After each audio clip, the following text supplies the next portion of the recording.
I'm Matt Bishard with REIT.com, and joining me for this episode of CEO Spotlight is Gary Sabin, Chairman and CEO of Excel Trust.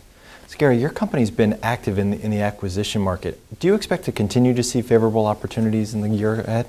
We do. We have a pipeline that's pretty robust right now, Matt. We have several $100 million of properties that we're sifting and trying to have the cream rise to the top.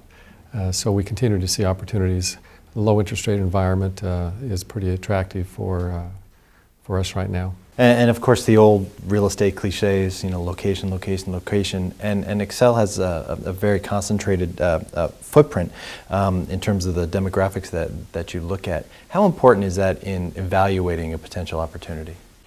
Well, we like to buy in what we call the smile states. We take a smile on the country. We look at those east and western coasts and the Sun Belt areas, and it seems to be a favorable demographic area where people are moving. And we look at a number of things that have done well for us over the last 30 years, and that's the quality of the school district, the household income, the going home corner, the hard corners, the path of growth. In fact, there was an analyst report that came out recently that said that among our peers we had the #1 ranking as far as potential growth in population in the areas where we own property. So it may not be in Boston or New York where a lot of our peers buy, but it might be in Dallas or Scottsdale or someplace that might be a suburb that is in the path of growth. And so we think these locations are good now, but they just get better.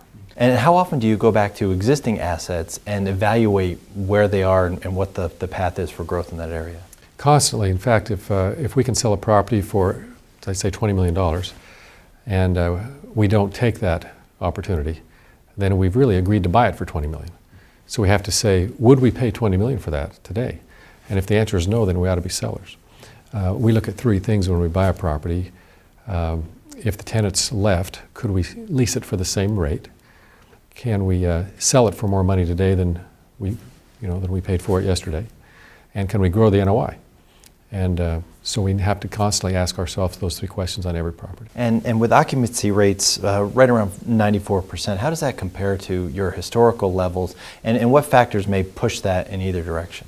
Well, ironically, if that occupancy drops, it's probably a good thing, because one thing about having a stable portfolio is that it doesn't move a lot organically, because of 73% of our space is occupied by anchor tenants. So if we buy a property that has some vacant space that's been built out, but because the recession hasn't leased, that's going to drop our occupancy number. But we haven't paid for that vacancy. So we might have more vacancy because we have the ability to lease space that we didn't pay for.